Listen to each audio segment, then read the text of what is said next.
आपका स्वागत है मेरे इस क्लास में। आज क्लास होने वाला है बायोलॉजी का क्लास 12। जो टॉपिक चल रहा है डीएनए फिंगरप्रिंटिंग। क्या है?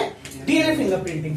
भैया ये जेनेटिक्स का पार्ट है। ये चैप्टर 6 हम लोग पढ़ रहे हैं, जिसमें एक बहुत ही बेहतरीन टॉपिक में समझाया जा रहा है कि डीएनए फिंगरप्रिंटिंग होता क्या है।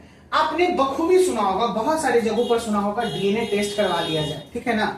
तो DNA test it is like a DNA fingerprinting. इसी को डीएनए फिंगरप्रिंटिंग बोलते हैं, जिससे किसी भी ऑर्गेनिज्म का ब्लूप्रिंट हमें पता चलता है कि वो क्या है। खास करके क्राइम के सीन पे डीएनए का टेस्ट बहुत ही इंपॉर्टेंट रखा जाता है, मायने रखा जाता है कि क्राइम सीन क्या है। जैसे अभी रिसेंट में बहुत सारे क्राइम चल रहे हैं, है ना। अभी रिसेंट में आपको ये भी न्यूज में पता चला होगा कि कोलकाता में जो डॉक्टर है, जो ट्रेनिंग डॉक्टर, उसमें पता है 100 समथिंग ग्राम सीमेन मिला है, यानी लिक्विड जो होता है उसके प्राइवेट पार्ट में, यानी वजाइना में, जिस्म में। और ये संभावनाएं जताई जा रही है कि उसके साथ बहुत लोगों ने जो किया है, यानी रेप की कोशिश की है, और शायद रेप भी हुआ है उनके साथ में। हालांकि मैं कट करूंगा क्योंकि अभी पूरा बैन किया गया है, इन सारी चीजों को सोशल मीडिया पे नहीं डालना है। बाकी जो काम है वो कर रहे हैं, बहुत सारे लोग बना रहे हैं।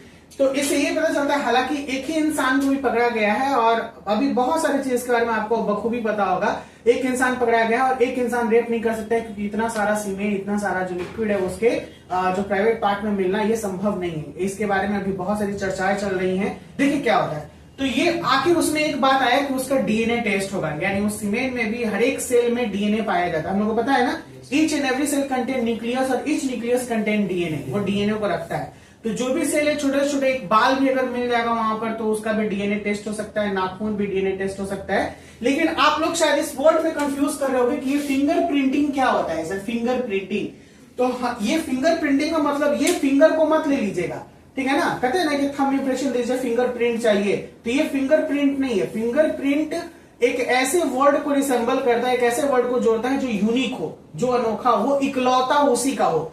और इसके आगे जोड़ दिया है डीएनए, यानी डीऑक्सीराइबोस न्यूक्लिक एसिड। ये डीएनए फिंगरप्रिंटिंग का मतलब डीएनए को जानना कि वो डीएनए किसका है, किस ऑर्गेनिज्म का है और किससे आया है। कैसे टेक्निक है इसके, ये हम लोग इसमें पढ़ेंगे। कोई दिक्कत क्या?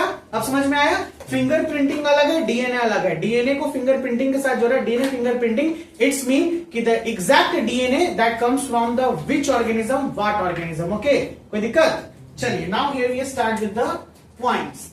DNA fingerprinting involves identifying differences in some specific region in DNA sequences called as repetitive DNA। ठीक है, पहला पॉइंट ये क्लियर किया है कि डीएनए फिंगरप्रिंटिंग को इस मामले में हम लोग देखते हैं कि ये पहचान करता है कुछ खास जगहों पर कि इसका सीक्वेंस कैसा है।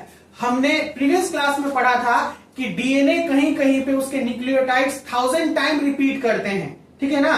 एक ही प्रकार का न्यूक्लियोटाइड्स 1000 टाइम रिपीट करेगा, और ये हर एक ऑर्गेनिज्म में डिफरेंट डिफरेंट होता है, सबका एक नहीं होगा। हम जैसे मेरा जो डीएनए होगा हमारे फादर और मदर से मैच करेगा, इसका मतलब है कि मेरा जो रेपिटेटिव सीक्वेंस है हमारे फादर और मदर से मैच करता है, ठीक है। पता करने का एक तरीका हो गया। बिकॉज इन दिस सीक्वेंसेस, इस सीक्वेंसेस में a small stretch of DNA is repeated many times. देखिए जो मैंने बोला वो लिखा है